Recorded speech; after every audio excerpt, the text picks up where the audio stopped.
ضرور ہے کہ ابن آدم بہت دکھ اٹھائے اور بزرگ اور سردار کاہن اور فقی اسے رد کریں اور وہ قتل کیا جائے اور 3 دن کے بعد جی اٹھے۔ اور اس نے یہ بات صاف صاف کہی۔ پطرس اسے الگ لے جا کر اسے ملامت کرنے لگا، مگر اس نے مڑ کر اپنے شاگردوں پر نگاہ کر کے پطرس کو ملامت کی اور کہا، اے شیطان، میرے سامنے سے دور ہو، کیونکہ تو خدا کی باتوں کا نہیں بلکہ آدمیوں کی باتوں کا خیال رکھتا ہے۔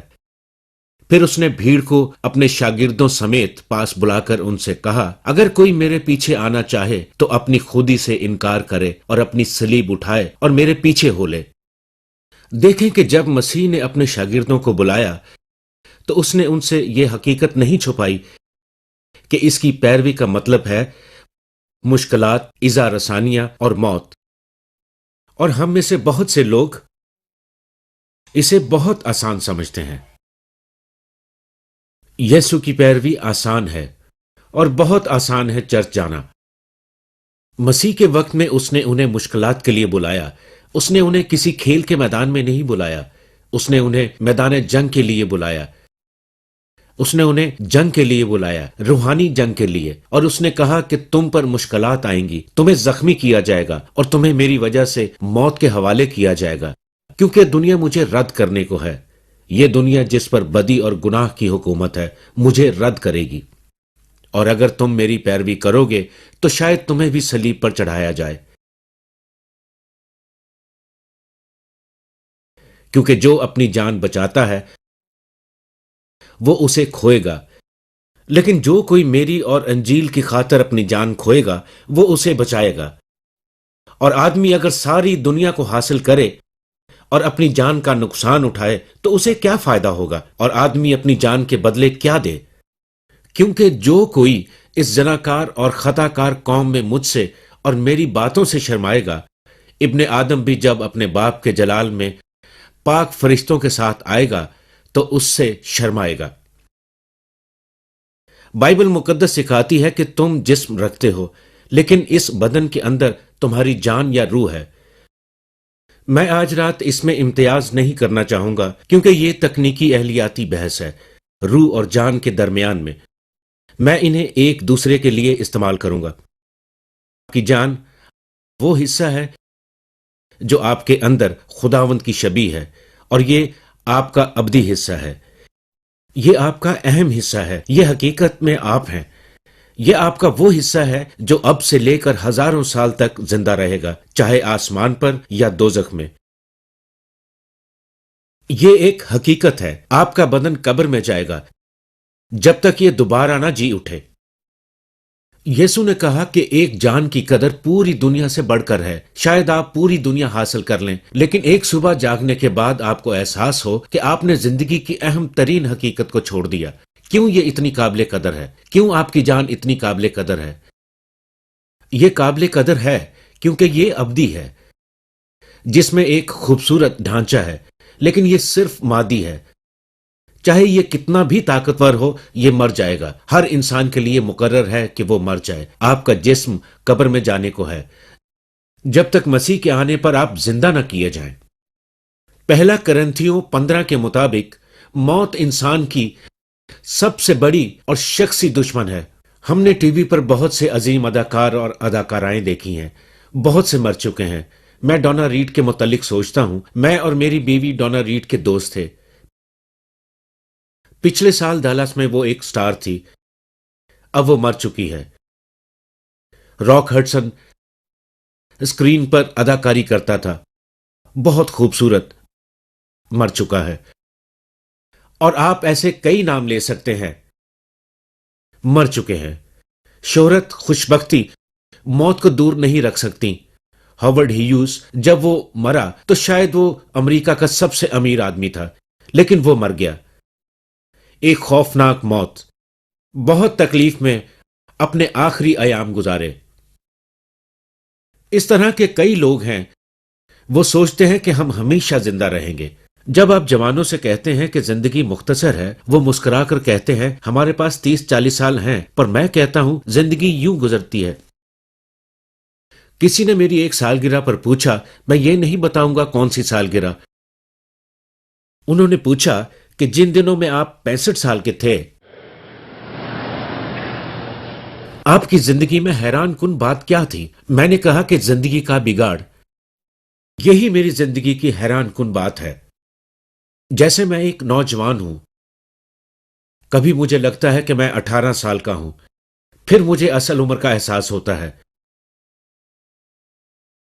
لیکن بہت جلد گزر جاتی ہے۔ اور پھر جان، بالکل جس طرح اس جسم کے اعضاء ہیں، مثلا ہاتھ، ناک، پاؤں، آنکھیں، پاؤں، اسی طرح سے جان کی بھی کئی خصوصیات اور نعمتیں ہیں۔ پہلی بات اس کی سمجھ، عقل اور علم۔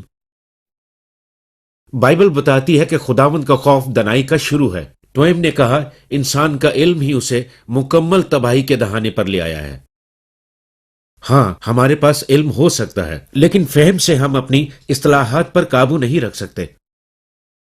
لیکن عقل اور علم ہماری جان کا ایک حصہ ہیں، اور قوت فیصلہ، پرکھ، کس طرح ہم روز اپنی زندگی میں پرکھتے ہیں، اور آپ کی فیصلہ کرنے کی قوت جس سے آپ چیزوں کو قبول کرتے ہیں اور رد کرتے ہیں، آپ کے احساسات جو آپ کے خوف یا محبت کا سبب بنتے ہیں، یادداشت جو ہماری یادوں، خیالات اور واقعات کو ذہن میں محفوظ رکھنے کی صلاحیت رکھتا ہے، ضمیر جو کہ جان کے مانیٹر کی مانند ہے، فیصلہ کرتا ہے ان سب پر جو ہم کرتے ہیں یا کہتے ہیں۔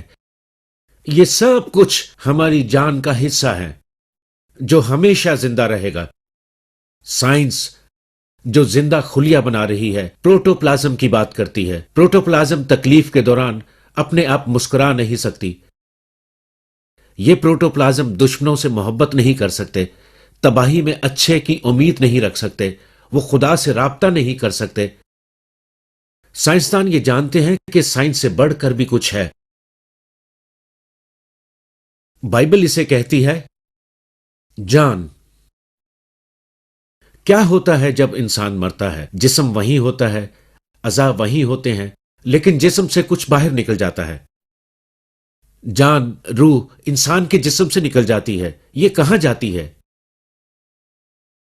ایوب کہتا ہے کہ لیکن انسان میں روح ہے۔ واز میں لکھا ہے اور خاک خاک سے جا ملے، جس طرح آگے ملی ہوئی تھی، اور روح خدا کے پاس جس نے اسے دیا تھا واپس جائے۔ آپ والدین کس کی فکر کرتے ہیں؟ بچے کے کپڑوں کی یا پھر بچے کی؟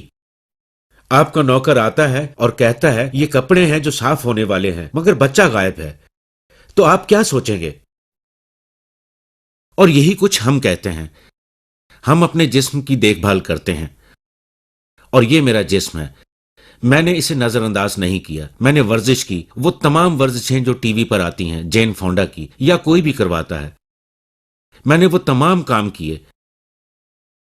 میں نے باقاعدگی سے جاگنگ کی، میں نے مناسب خوراک لی، میں نے وٹامن بھی لیے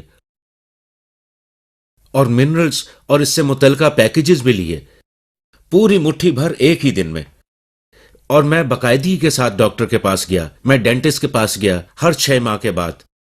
میرا جسم ایک اچھی شکل میں ہے جب تک کہ مرتا نہیں، اور خداوند میں نے اس کی حفاظت کی ہے، لیکن اپنی روح کو نظر انداز کیا ہے۔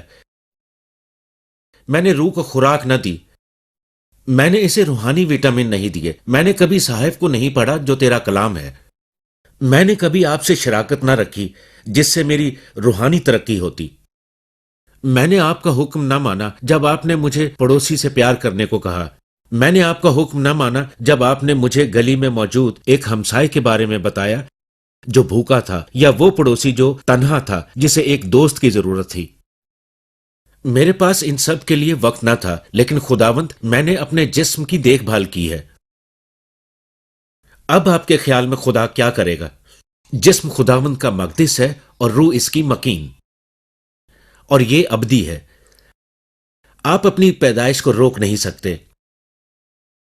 آپ ہمیشہ زندہ رہنے کے لیے پیدا ہوئے ہیں، اور آپ اپنی پیدائش کو روک نہیں سکتے۔ آپ اس عمل کو نہیں روک سکتے، اپنی زندگی کی سمت کو تبدیل کر سکتے ہیں۔ یسوع نے کہا کہ زندگی میں 2 راستے ہیں، کھلا راستہ اور تنگ راستہ۔ کھلا راستہ ہمیشہ تباہی کی طرف جاتا ہے، اور تنگ راستہ ہمیں زندگی کی طرف لے جاتا ہے۔ اور آپ ان میں سے ایک راستے پر ہیں. یہاں ہر شخص ان میں سے ایک راستے پر ہے.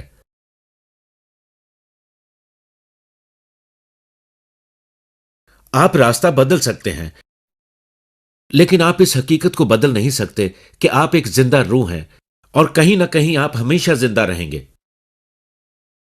یہ ایک سنجیدہ خیال ہے. شاید آپ کے پاس کچھ لمحے ہیں، کچھ گھنٹے، کچھ دن، کچھ ہفتے یا مہینے، یہ فیصلہ کرنے کے لیے کہ آپ کس راستے پر چلیں گے.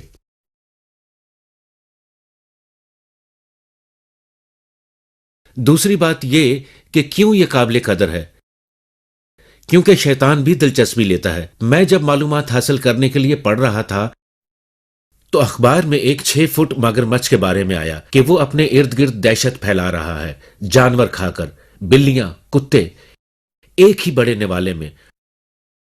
وہ بڑا ہے اور بد شکل، اور ریاست کے افسروں نے شکاری مدعو کیے کہ اسے مار ڈالیں. یہ پچھلے ہفتے کے اخبار میں تھا، لیکن میں نے اب تک یہ نہیں پڑھا کہ اسے شکار کر لیا گیا ہے. مجھے یاد ہے کہ بہت سال پہلے میں اور میری بیوی ریل میں سفر کر رہے تھے. میں 3 یا 4 سال کے لیے ایک اسکول میں گیا اور فلوریڈا میں اپنا پہلا پیغام دیا. میں نے اپنی ابتدائی منادی فلوریڈا میں کی اور میں اپنی بیوی کو کچھ دکھانا چاہتا تھا.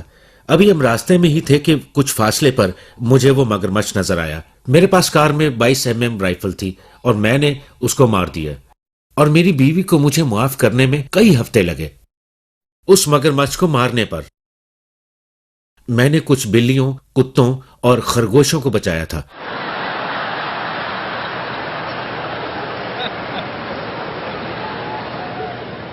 لیکن میری بیوی مگرمچھ کے لیے نرم دل رکھتی ہے.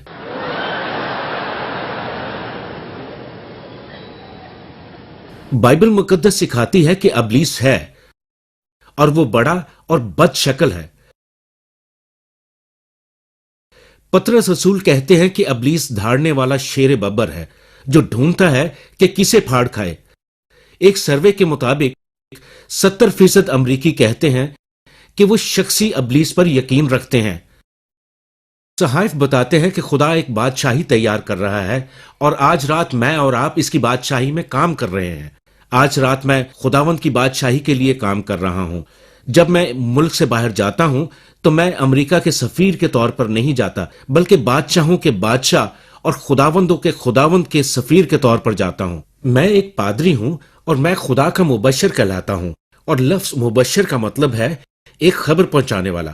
قدیم یونانی شہروں میں اخبارات نہیں تھے، ٹیلی ویژن اور ریڈیو نہیں تھے. ان کے پاس لوگ تھے جو گلیوں میں جاتے تھے اور خبروں کا اعلان کرتے تھے. یہ لفظ وہاں سے لیا گیا ہے اور نئے عہد نامے میں استعمال کیا گیا ہے، اور اس کا مطلب ہے اچھی خبر پھیلانے والا. اور لفظ ایونجلسٹ لفظ ایونجلیکل سے فرق ہے. ان کو کبھی دبا دیا جاتا ہے اور کبھی ملا دیا جاتا ہے کہ ایونجلسٹ کیا ہے، ایونجلزم کیا ہے، اور ایونجلائزیشن کیا ہے. یا ایونجلزم مبشر کا کام صرف خوشخبری دینا ہے. اس کی خدمت ہے کہ لوگوں کو بتائے کہ خدا آپ سے پیار کرتا ہے اور خدا آپ میں دلچسپی لیتا ہے، اور آپ کو ضرور توبہ کرنی اور اسے قبول کرنا چاہیے کہ مسیح آپ کے گناہوں کے لیے صلیب پر موا اور وہ دوبارہ جی اٹھا. یہ مبشر کا پیغام ہے. اسے کوریگما کہا جاتا ہے. پادری صاحبان اور استاد پیدائش سے لے کر مکاشفہ تک تعلیم دے سکتے ہیں، لیکن مبشر کا کام ذرا محدود ہے. ان کا کام یہ ہے کہ وہ لوگوں کو خدا کے نجات بخش کلام کے ذریعے یسوع کے پاس لے آئیں، اور پھر انہیں تعلیم، تربیت اور شاگردیت کے لیے پادری اور استاد کے پاس لائیں. مبشر ایک استاد بھی ہو سکتا ہے اور تربیت دینے والا بھی. اور کروسٹس میں ہم یہی کچھ کرتے ہیں، مہینوں کی تیاری اور مہینوں کے فالو اپ میں ہم کلیسیاؤں کی مدد کرنے کی کوشش کرتے ہیں. یہی وجہ ہے کہ ہم جہاں جاتے ہیں ہم کلیسیاؤں کو سپانسر کرتے ہیں اور اپنا سارا کام کلیسیاؤں کے ساتھ مل کر کرتے ہیں، تاکہ اس میٹنگ کے ختم ہونے کے بعد آپ اپنے دل سے کلیسیا کے ساتھ مل کر چلیں. خدا اپنی بادشاہی تیار کر رہا ہے، لیکن ابلیس بھی یہی کر رہا ہے. اس کے اپنے سفیر ہیں. متی 13 کے مطابق یسوع نے کہا، جب کوئی بادشاہی کا کلام سنتا ہے اور سمجھتا نہیں تو جو اس کے دل میں بویا گیا تھا اسے وہ شریر آ کر چھین لیتا ہے.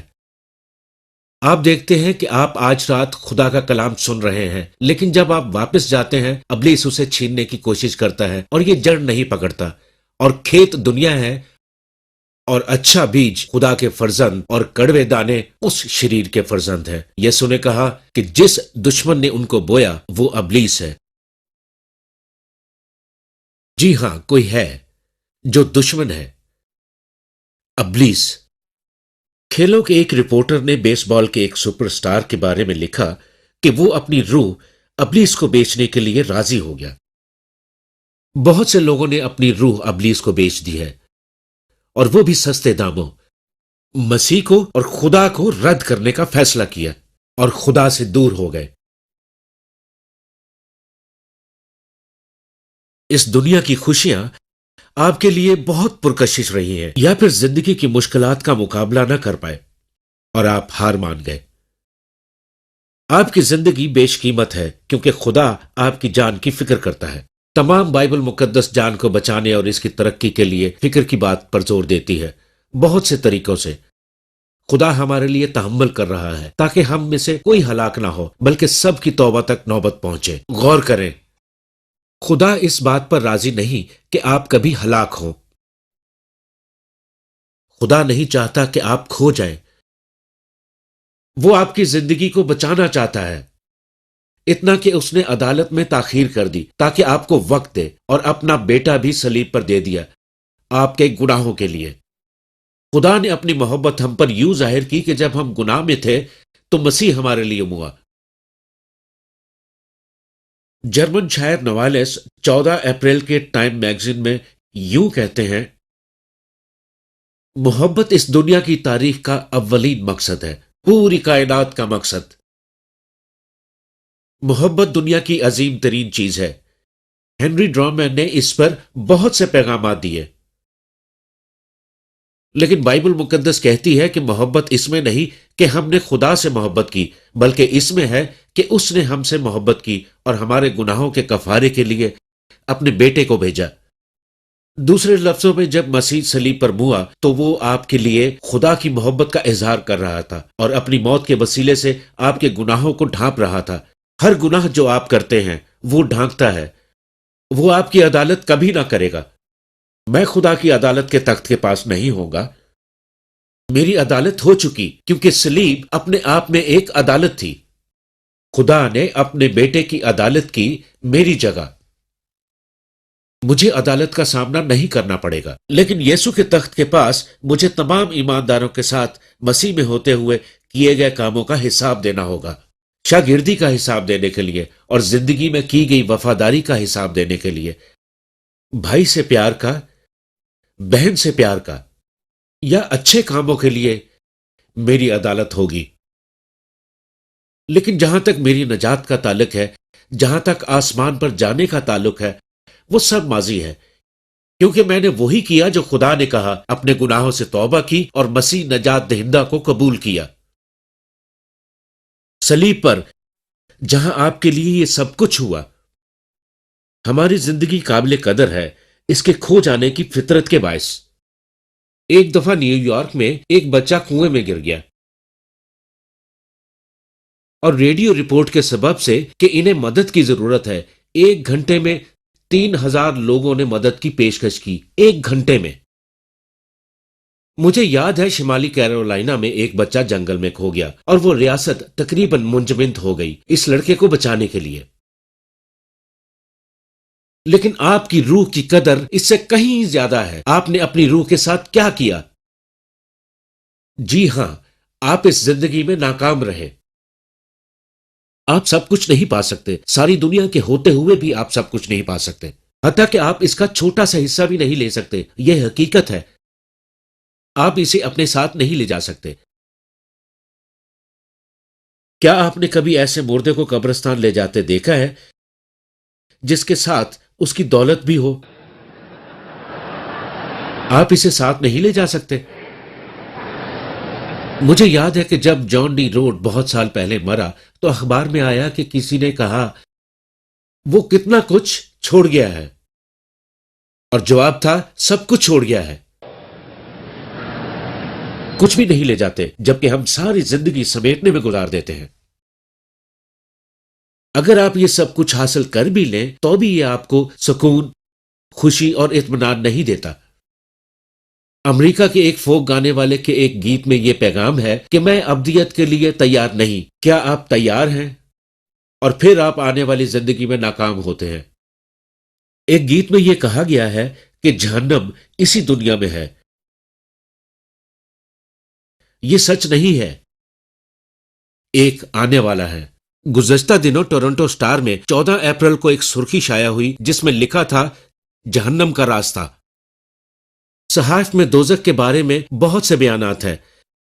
میں ازموئے وسطی میں نہیں جاؤں گا جہاں وہ مضبوط تخیلاتی سوچ رکھتے تھے، جہاں ہم ابلیس کو لمبے سینگوں اور تیز دھار ہتھیار کے ساتھ دیکھتے ہیں۔ یہ ازموئے وسطی میں کسی تخیلاتی سوچ کی پیداوار ہے۔ زبور 11:6 میں لکھا ہے آگ اور گندک اور لو ان کے پیالے کا حصہ ہوگا۔ زبور 18:5 میں اسے تکلیف کی جگہ کہا گیا ہے، اور متی 13 میں یسوع نے اسے ماتم کی جگہ کہا ہے۔ مسیح نے اسے رونے کی جگہ کہا ہے۔ مسیح نے اسے غلیظ ناپاک جگہ کہا ہے۔ مسیح نے اسے گپ اندھیرے کی جگہ کہا ہے۔ مسیح نے اسے بے آرامی کی جگہ کہا ہے۔ بہت سی تفصیلات ہیں، لیکن اس کا مطلب ہے خدا سے علیحدہ ہو جانا۔ اور آج رات آپ خداوند سے علیحدہ ہیں اپنے گناہ کے باعث، اور آپ کی یہ علیحدگی برقرار رہے گی موت کے بعد۔ اور پھر آپ بیش قیمت ہیں اس قیمت کے لیے جو آپ کی نجات کے لیے دی گئی۔ تمہاری خلاصی فانی چیزوں یعنی سونے چاندی کے ذریعے سے نہیں ہوئی، بلکہ ایک بے عیب اور بے داغ برے یعنی مسیح کے بیش قیمت خون سے۔ نوجوانوں کی تصویروں میں سے ایک پچھلے ہفتے سامنے آئی جو اولگا پیٹر کی تھی۔ وہ جوزف سٹالن کی پوتی ہے۔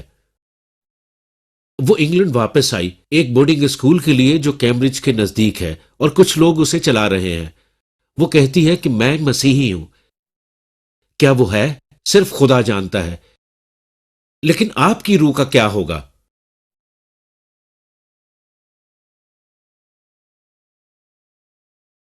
کیا آپ نے اسے کھو دیا ہے؟ کیا آپ اسے کھو رہے ہیں؟ آپ کیا کر سکتے ہیں؟ آج رات آپ اپنے گناہوں سے توبہ کر سکتے ہیں۔ توبہ کا مطلب یہ کہنا ہے خدا میں نے گناہ کیا، اور آپ اپنے گناہوں سے مڑنے کو تیار ہیں۔ اس میں خدا کو مدد کرنی ہوگی۔ آپ کے پاس قوت نہیں کہ آپ ایسا کر سکیں، لیکن وہ مدد کرے گا۔ بہت سال پہلے میں نے ایک جوکر کے بارے میں کہانی پڑھی، اور اس نے بیش بہا دولت کمائی، اور اس نے اپنی ساری کمائی ایک بڑے ہیرے میں لگا دی، دنیا کے سب سے بڑے ہیروں میں سے ایک۔ اور اس نے ریٹائر ہو کر اٹلی میں اپنے گھر جانے کا فیصلہ کیا۔ وہ جہاز پر تھا جو سمندر میں جا رہا تھا۔ ایک دن ایک لڑکا مالٹے پکڑے ہوئے آیا اور وہ کھیل کے طور پر انہیں ہوا میں اچھال رہا تھا۔ اس جوکر نے کہا کہ مجھے یہ کرنے دو۔ اس کے ایسا کرنے پر ہجوم جمع ہو گیا اور لوگوں نے دیکھا کہ وہ ماہر ہے۔ ایک دم اس کے ذہن میں کوئی خیال آیا اور اس نے کہا کہ رکیے، میں آپ کو کچھ دکھانا چاہتا ہوں۔ جیسے وہ اپنا ہیرا باہر لایا تو سب حیران رہ گئے۔ اس نے اسے ہوا میں اچھال دیا اور پھر پکڑ لیا۔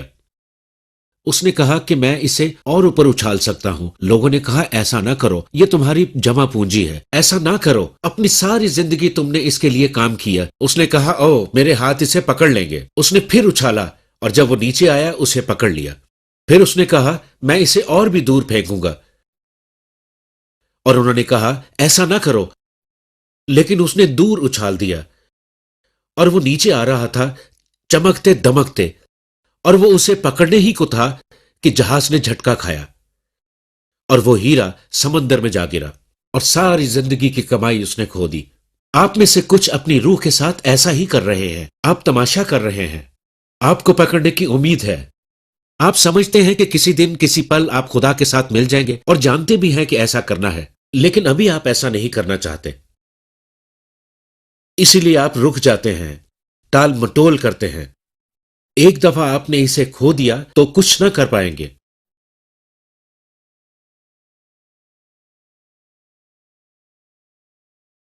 پروفیسر جیمز پیکر جو انگلینڈ سے ہیں، کچھ عرصہ پہلے کہا اس زندگی کے ہر موڑ پر آپ کے فیصلے